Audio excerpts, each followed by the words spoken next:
welcome to another episode of the Starter Girls Podcast with your host, Jennifer Loading. And Brianna Drelas, and together we are the Starter Girls. Where extraordinary decisions produce extraordinary results. These are our friends, these are your friends, and they are living the extraordinary. Today's episode is brought to you by Walt Mills, photographer of Glad Models Agency. If you are here in the Dallas or surrounding area and looking for some photography work, check out Walt Mills. You can learn more about him and his work at photosbywalt.com. We also want to give a shout out to our friends at the Studio Dallas. The Studio Dallas is the best kept secret in the Dallas podcasting world. If you are looking for a studio with top-notch technology, video, and audio recording capabilities, along with a team to make things go smoothly, then Studio Dallas is the place to be. You can learn more about them by reaching out to us at startergirls@gmail.com. And head on over to our website at startergirlswithaz.com, where you can pick up your free gift. We have a printable for you to help you up-level your decision-making skills, because it all starts with a decision, as the lovely Jennifer always shares with us. So we want to keep in touch with you outside of this podcast, so please join us over at startergirls.com and pick that up today. Absolutely. I think we're ready to get started. Yes, let's go. We have someone very special here today. We do. All right, today's a great day to be brave. You might as well start now. You have the power to change your circumstances any day you decide. Let today be that day. Rise up, be amazing, be you, do you. All right, my friends, as you can see, we have a guest in studio today, and we are super excited because when we get people in the studio, that gets us excited, right? We always know the podcasts are so much better live and in person. Yes. And so I want to tell our audience a little bit about our guest real quick. So Carl Reinhelt, I love this, is a bold balance between left and right brain. He has a degree in finance, a master's in creative writing. That explains everything, right? Yep. He and his young family traveled the world during his days as a finance guy, having spent many years in Holland before returning to the States and settling in North Texas. Somewhere along the way, Carl discovered that he had a degenerative bone disease. This led him to a deadly multi-level spine fusion. Unfortunately, the challenges didn't end there. Knee replacements, hip replacements, etc. He spent several years addicted to painkillers as he struggled with massive levels of pain. But, like the end of a good book, he took on that beast and beat it despite constant pain. It should be the sunshine era now. I like this. However, an adventure in Prague a couple of years ago took a nightmare turn, again returning Carl to the operating room. This is the event that he has fictionalized in his book, The Butchers of Prague. Right there. And I'm going to leave it right there. Yes. His bio was incredible. And Heather, who is in the studio with us, sent that to me. It was incredible. But unfortunately, I didn't want to tell it all because I wanted Carl to talk about his book and how all this came about. So welcome to the show. Welcome. Thank you very much. I'm excited to be here with you both. Absolutely. And you can tell we are kind of like excited people in this place. You're animated, I will say that. A little bit. We have a little bit of energy around. A little bit. We got to keep everybody entertained, right? Absolutely. You know, they wouldn't listen to us if we were boring. Good information. You got to keep the people alive. So welcome to the show. We're super excited to have you here. I want to start off. So I want you to kind of tell us, we're going to talk about this book a little bit, and I know you're going to leave them hanging just a little bit because we want to get them to get the book. But let's talk about the inspiration behind this, how this kind of came about for you. That's where I want to start with, is this inspiration in this book, behind this book. Sure. So I'm going to jump around between a couple of time frames chronologically. So when we first arrived in Prague, my wife and I were there to enjoy 3 or 4 days in the Christmas markets and then fly on to Holland to spend Christmas holidays with our dear friends in Holland that we had spent 4 years living with when we were there with our daughter when she was young. So long story short, after the 3rd day there, that evening, something happened. And that something put me in a local hospital in Prague for the next 7 days. Flash forward a week when we finally do escape, and I don't use that word lightly. When we're finally on a plane headed back to the States, I look over at my wife, she's got tears in her eyes looking out the window, and it's obvious, you know, she's feeling kind of bittersweet about this whole experience. And she looks over at me across the aisle, and I said to her, who would ever believe what just happened to us? And she started to laugh, and she said, no one would ever believe this. And I just knew in that moment that this story had to be written, it had to be told, because it involves all kinds of mishaps, medical mishaps,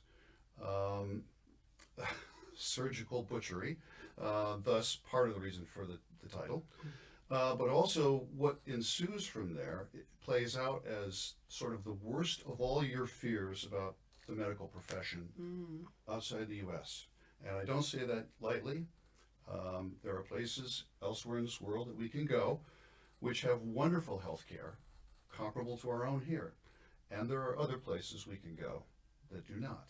And so a Middle Eastern, an Eastern Bloc country in the middle of Europe is the setting for what transpired over the next 7 days. And that made up the essence of the story. But I couldn't stop there because there needed to be an outcome that would be compelling and would have some additional hooks in it to keep readers wanting to see and hear more about this ex-law enforcement couple that survived this. So obviously it's been fictionalized. If you wanted to compare it in terms of genres, I would say it's a bit of a mix between, think of any of your, like Daniel Archer, for example, any good espionage, counter-espionage writers. Daniel Archer meets Dr. Frankenstein.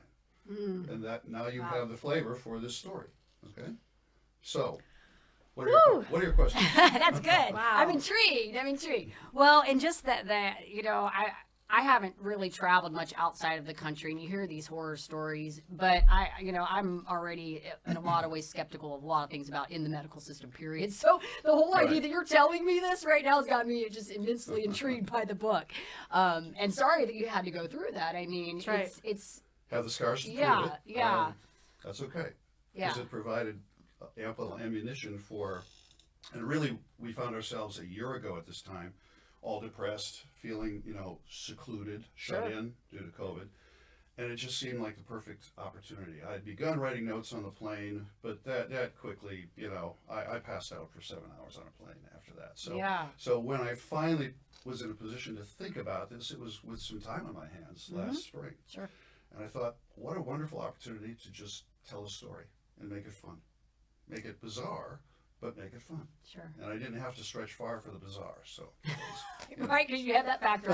Well, and I think two things you said here. One is that, I think doing this kind of thing is cathartic sometimes, is when you have to go through that and you tell these stories, because I know that's a lot of what my book is about, is my story and what I had to go through. And for me, that was a release, but also my hope was that to get the message out to somebody else, Exactly. Right. So there's that, but then also the fact that you put that out into COVID. I mean, COVID, what a perfect time for us to make pivots, right? In our life. We were forced to have to do a lot of things here. Absolutely. And so in your case, I mean, that's So it was a blessing. Yeah, That piece, not maybe what you had to go through. And sometimes that's where blessings emerge from, is 100%. trying circumstances. So this book, however, is just sort of, I think of this as more brain candy, if you will, because the real thrust of where we're trying to go with Gogiski Press, and we can talk more about that if you want to, is to make it possible to one day publish 2 other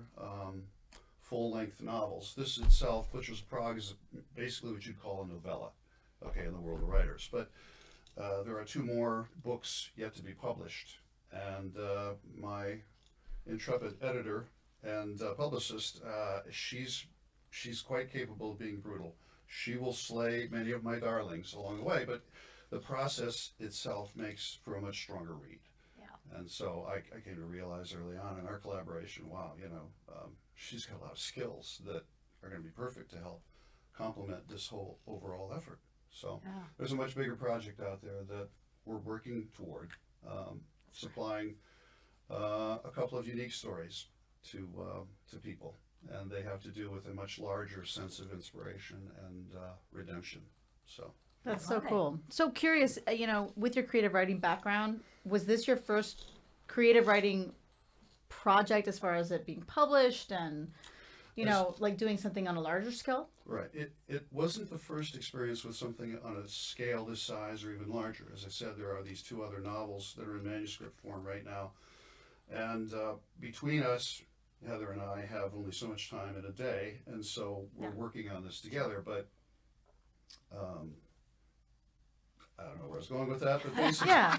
basically, yeah. This is the opportunity. The pandemic pretty much opened up an opportunity for you to like Yes, to it take did. that It did. background and put it to use. Yeah. Yeah. So prior to, but it was. I will say this this is the first example of seeing something through all the way. Okay. Yes. To completion, to fruition, which is to say, to get it published and in the hands of other readers, to hopefully inspire and give them something to read that's just, in a way, it's macabre, in another way, it's joyful, because, you know, in fact, good things do come from desperate circumstances. Agreed. But the writing process itself is something that I've been in for a lot longer than I used to think about. And that stems from something that happened in 2014. I don't know how much you want to hear about this, but we can go down there if you want to. You can dive in. You can tell us a Okay. little. Yeah. Give So- our audience kind of an idea Sure. what's going on here. So in September of 2014, going on 7 years ago now, yours truly had to undergo a separate spinal surgery, spinal fusion, and the odds of surviving that aren't the most compelling reason to do it. But more to the point, those who actually survive this surgery, many of those don't achieve results that actually result in eliminating pain. Okay, and for me, this had become a case of eliminating pain, but also the fact that I was using the use of my left leg. So I had compelling reason to want to do this anyway. An experience I had as I was in post-op resulted in me knowing three things, not yet knowing how I was going to accomplish them. And I was doubtful of what had been revealed to me. So the very next morning when the PTs got me up to walk, I thought, well, this is going to be a disaster zone. You know, I'm going to be feeling all the old familiar pain. I wasn't feeling positive yet. And as soon as they got me out in the hallway and I started walking, I realized suddenly, wow, not only can I operate my leg, but I no longer have this pain. So I knew in that moment three things had to happen. The first is I had to recover, meaning I had to do absolutely everything that the medical personnel told me to do and follow it strictly. Basically be a good boy, and that's not something that's easy for me to do. So I knew that had to happen to have a chance at the other two things. The second thing was to somehow overcome a 12-year addiction to opioids. And that is part of a separate blog I wrote some time back. You can always read that if you want to dive down that hole. But basically, those two things together led me to the point where I realized that the greater goal in all of this was item number 3, and that is to tell this story. There's a particular story there, and it's not a story about me. It's a story about something far beyond me, having to do with the human spirit and overcoming challenges. And as Carl Jung himself is often quoted, I am not what was done to me, I'm what I choose to become. And so that was really sort of, for me, the genesis of picking up pen and starting to write again in earnest. I've always dabbled in poetry. I've always loved writing short stories, but for me, this was the catalyst that finally put me on a path.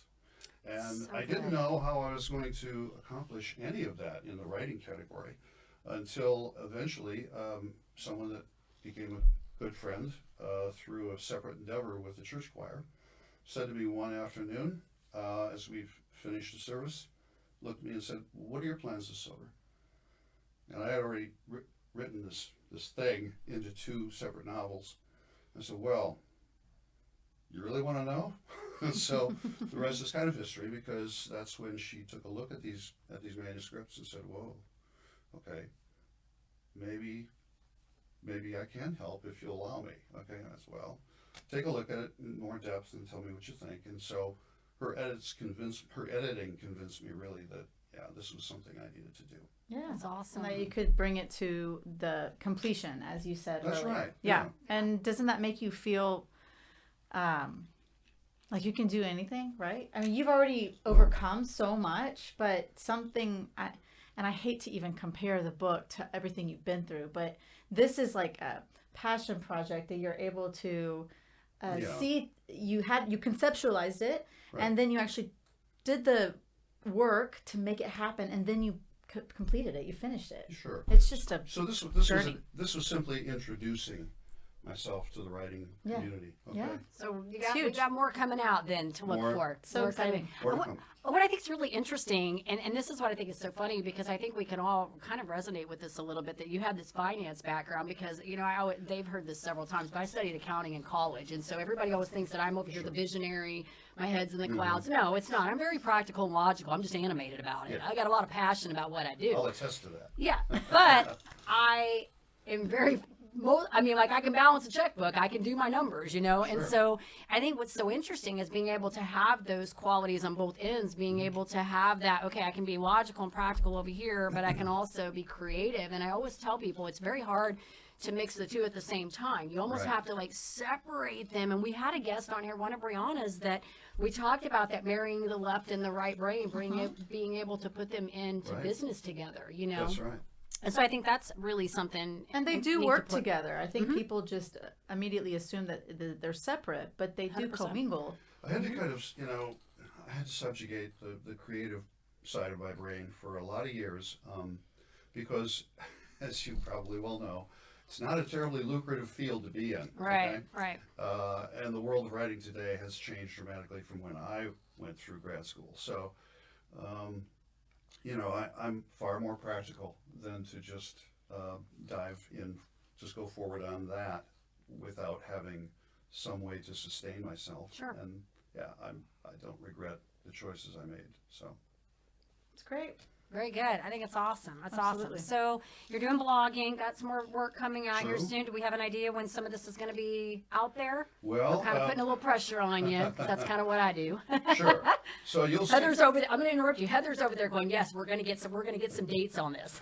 Yeah. Oh, she's already been hinting. Okay, so the next project right now involves it involves young ladies and girls in an adventure that is a true story. Took place in the swamps of Florida, a particular swamp, and so there's a whole list of challenges for me around. And by the way, a lot of fun in coming up with voices for each of these girls and each of these young ladies. Okay, and so part of doing that, I have been having interviews with some of the women now who were young ladies at this camp, and have begun to also talk to a few of the kids who are now fully grown. You know, this thing happened a little over 30 years ago. And it's a story that is worth telling because it's both inspiring and at the same time cautionary about what can go on in a swamp that you can't really control. And so it makes for me a fascinating challenge to want to write this story. Okay, so I yeah, can see that. that's what's going on right now. Just that. So I don't know if that will be a novella. As I write this story in my head, it's starting to exceed this Sure. size, right? Sure. So we'll see. That's We'll see where it good. goes. You love writing. I think that's good. I don't have. I mean, I wrote my one book. I know Brianna's done two. She's a superstar over there. I'm like, I keep thinking I need to do a 2.0, and then I'm like, I don't feel like writing right now. But I do blog. I Understand. do a lot of blogging. Yes. I do that, and I I've like read that. some of your blogs. Yeah, they're short, sweet, Yeah, and absolutely. yeah. Thanks for reading them, by the way. I wanted to know more about you. Good, Why good. wouldn't I? Awesome. But so just to tell you, the my experience with the medical field has not ended. So I'm about to undergo another surgery, another spinal surgery. So I will have a few weeks on my hands to begin to actually put the words on paper to Great. the story, and that's what I'll be doing while I'm recuperating. Well, we're going to be looking forward to this, and we'll keep in touch with Heather to make sure Absolutely. it gets all Do done. that, yeah. Right? I love it. I love it. One thing you can count on is that she will not let me slack. Okay, that's for sure. That's good. That's I, awesome. I do have a Yeah. question. Please. The very top of your story, you told us that something happened that led you to go to the hospital. Is that something we have to discover in the book? Or is that something you want to share? Good question. Sure. So, Because I was like, Yes, tell are you going to tell more. circle back to that and tell us I'd what? be happy to if you'd like me to. So, Yes. Sure, yes. What instigated that visit to the hospital? Well, what instigated that was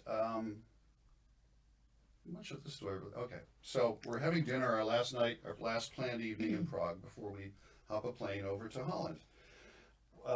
As we exit the hotel, Prague Castle is right in the background from where we were nearby Prague Castle, in fact.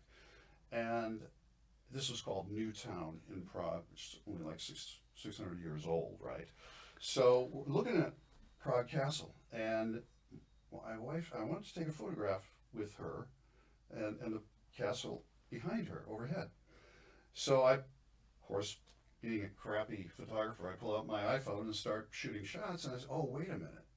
Wait, let me get it from this angle because it makes a difference in the light. So I started to get down on one knee, and she said, well, there's a chair right there. And there was indeed. There was a folding chair sitting out there. It was already opened. I sat down in the chair just long enough to realize the chair was collapsing and that my right leg was pinned under me in such a position that by the time I hit terra firma, the hip joint, the artificial hip joint had popped out and had shot all the way up into the gluteus maximus. Oh my goodness. Yeah, so that Wow. then precipitated a whole host of activity from the local medical profession. And that's what I'll give you the opportunity to read more about. Yeah. But that's how Wow. it happened initially. So as I said, what was supposed to be a 3-day detour to a 13 or 14-day visit to Europe turned into a 7-day search for survival.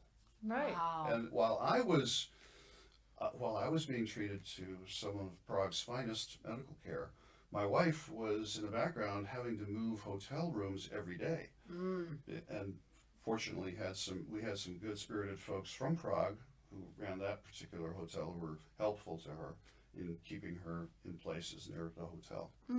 But Wow. yeah. Well, My welcome to our goodness. audience. I cannot Definitely- wait yeah, to read the that book. And where can we find this book? Yeah. Glad you asked. Yes, tell us. So Butchers of Prague is available on my website, which is very simple to find. It's www.myname.carlreinelt.com. And once you're into the website, it immediately becomes clear that we're pitching this book. Sure. That you can buy it there. That's great. We have not yet made it available, accessible on a broader basis. There are plans to do that, Okay. but not yet. Well, this is good. We'll make sure too when this goes out that we'll have your website linked to it and all the connections. That way they know where to find the book and Right. reach out to you if they need to. So That's great. Yeah. we're excited And for you. I always love to hear from readers, by the way. Yeah. So, yeah, I had a lot of very positive response to the book.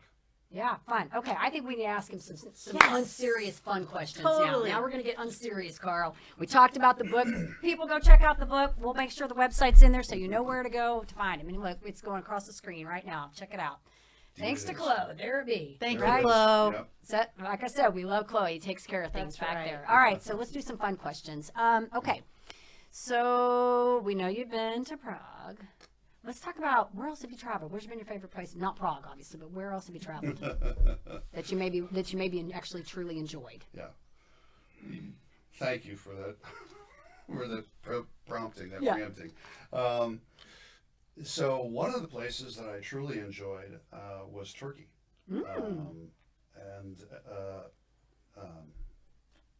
Italia, Turkey on the Mediterranean coast Yes. is a beautiful place. But to really see the culture of Turkey, you have to go into Istanbul.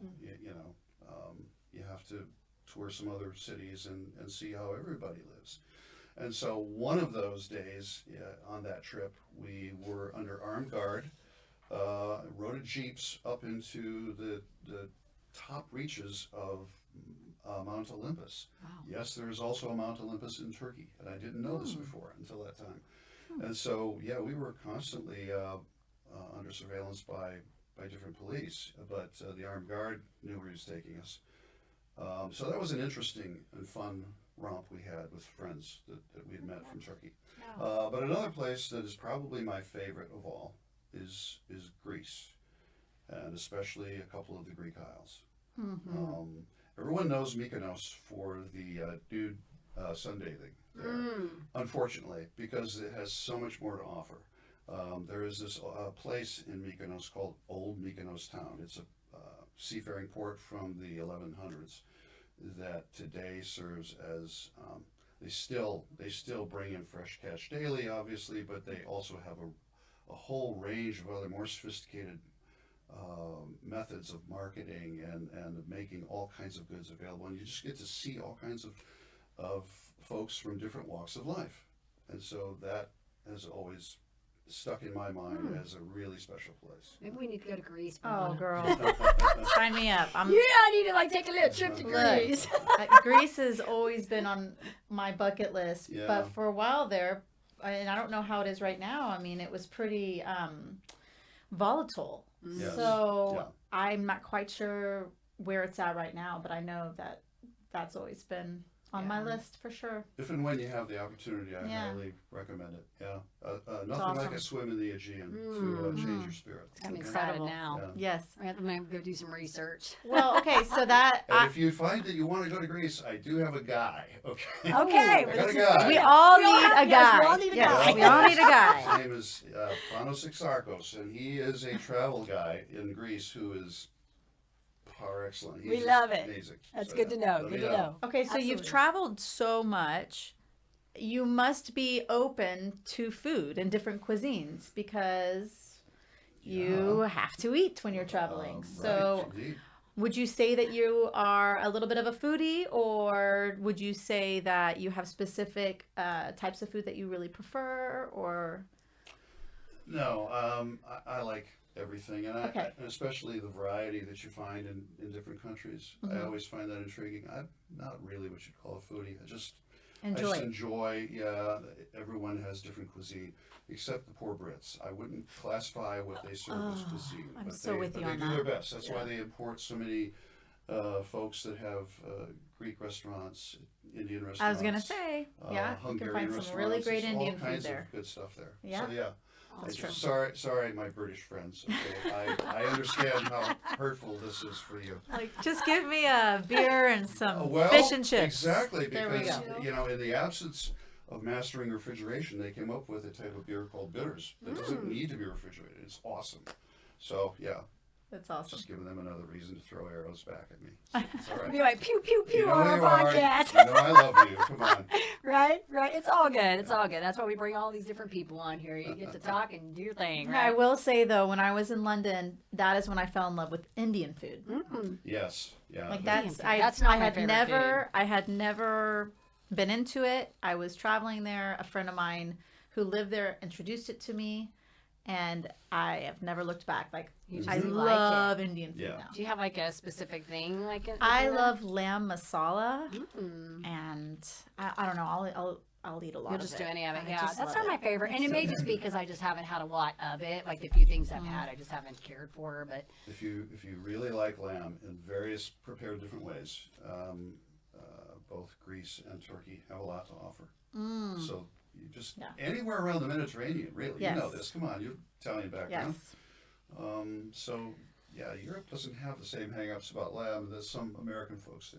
It's okay. Yeah. well, here we are again, back at the Back food. at food. Back at food. always We talk brought about snacks food. today We just got in snacks. case. We always talk about food on the podcast. We get a lot of Right. travelers, which is great. And I like to hear where people been and what Sure. cuisine they like and stuff. I have not gotten to travel in a lot of places. My daughter, my oldest, went to Australia back when she was, I think, 11 or 12. She went with the school program. That was like one of the hardest things I did, but it was such a neat experience for her because she got to, see the Aborigines and Sure. go to the Great Barrier Reef and see all these amazing things there that, like, That's many of us have not seen. Yeah, that's a very remote Yes. place on Earth, so Yes. a Yeah. long trip. to Yes, get there, yes. It Yeah. was Amazing. yeah. So, but the rest of us in the house haven't traveled, so I love hearing where Yeah. people been and. I'd also recommend New Zealand. If you ever get to Australia, fun. you'd cheat yourself not to go to New Yeah. Zealand. Right. If you're Some of going the that far, right? Some of the most beautiful landscape in the whole world. Yeah. It truly is. I think it's where the trilogy Lord of the Rings was shot. Yes. right? Mm.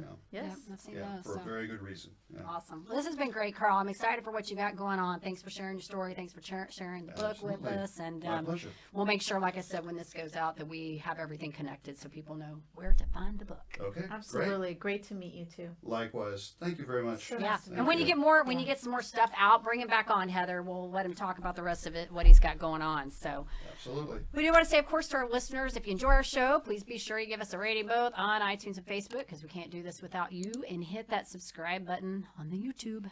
And don't forget to head over to startergirls.com, pick up your free gift. All right, so we want to leave you guys with a couple final thoughts. Life is about accepting the challenges along the way, choosing to keep moving forward, and savoring the journey. And that is by Roy T. Bennett. And as we always say, in order to have success, you must start, and every start begins with a decision. All right, you guys take care, be safe, and be kind to one another. We'll see you next time.